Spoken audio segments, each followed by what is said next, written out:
Bismillahirrahmanirrahim. Değerli basın mensubu arkadaşlarım, açıklamamıza hoş geldiniz. Bugün iki önemli konuyla karşınızdayız. Son yıllarda uyuşturucu, kumar, sanal bahis ve fuhuş toplumun en yıkıcı sorunu haline gelmiş durumdadır. Bunu medyadan da sık sık takip ediyoruz.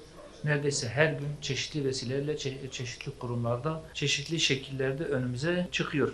Bu söz ettiğim başlıklar birbirini besleyen ve organize suç yapılarıyla iç içe geçmiş bir bağımlılık ve istismar zinciri haline gelmiştir. Özellikle dijital mecralar sanal kumar ve bahis ağlarını görünmez ama son derece etkili bir tuzağa dönüştürmüştür.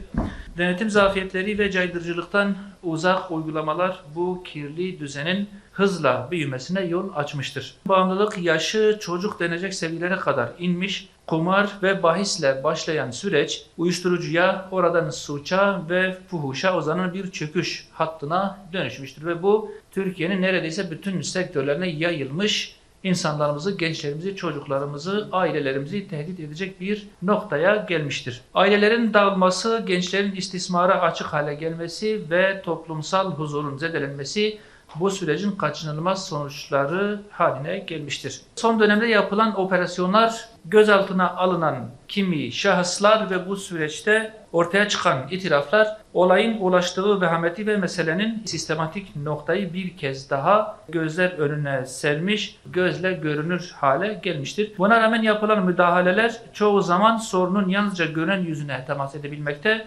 derinleşen çürüme ise varlığını maalesef ki sürdürmeye devam etmektedir. Bugün gelinen noktada bu yapı bireysel zaaflarla açıklanamayacak kadar büyümüş, milyarlarca dolarlık bir ekonomik hacme sahip, uluslararası bağlantıları olan karanlık bir sektöre dönüşmüştür. Ortaya çıkan tablo bizlere şunu net bir şekilde gösteriyor. Uyuşturucu, kumar, sanal bahis ve fuhuşla mücadelede iktidar yetersiz kalmıştır. Mevcut uygulamalar bu kirli düzeni besleyen yapısal nedenleri ortaya çıkarmaktan, bunları ortadan kaldırmaktan çok uzakta kalmış. Bu noktada ciddi bir yetersizlik söz konusudur. Bu tehditle mücadele yalnızca güvenlik ve adli tedbirlerle sınırlı tutulamaz. Bunu özellikle ifade etmek istiyoruz. Komplike bir çalışma, bir eşgüdüm, paralel bir anlayış lazım. Caydırıcı hukuki düzenlemeler, dijital alanın etkin biçimde denetlenmesi, yasa dışı finans ve insan ticareti ağlarının kurutulması, bağımlılık ve istismarla mücadelede güçlü rehabilitasyon mekanizmalarının kurulması zorunlu hale gelmiştir.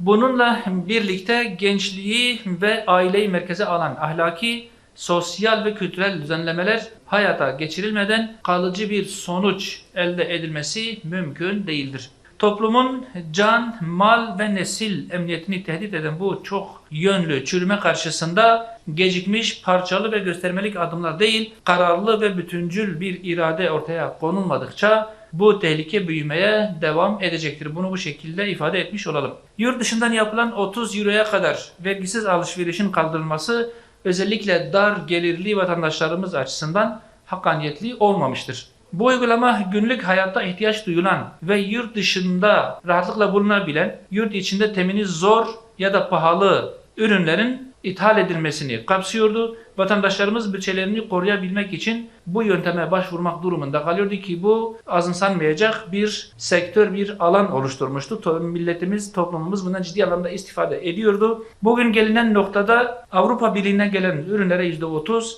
diğer ülkelerden gelen ürünlere %60, bazı ürün gruplarında ilave %20 kadar ÖTV konulması öngörülmekte, böyle bir uygulama getirilmektedir. Bu oranlar fiilen caydırıcı ve engelleyici bir uygulamaya dönüşmüştür. Enflasyonun yüksek olduğu, alım gücünün her geçen gün düştüğü bir dönemde hane bütçesi üzerindeki yükü artırmak ve daha uygun fiyatlı temin yollarını kapatmak sosyal devlet anlayışıyla bağdaşmamaktadır. Devlet vatandaşını küresel piyasalara karşı korumalı, ekonomik darboğazda olan kesimleri cezalandırmamalıdır. Vergi politikaları adaletli, ölçülü ve merhametli olmak zorundadır. 30 euroya kadar olan vergisiz alışveriş uygulaması yeniden hayata geçirilmelidir. Getirilen yeni uygulama sonlandırılmalıdır. Zorunlu ve temel ihtiyaç niteliği taşıyan ürünler için istisnai düzenlemeler yapılmalıdır.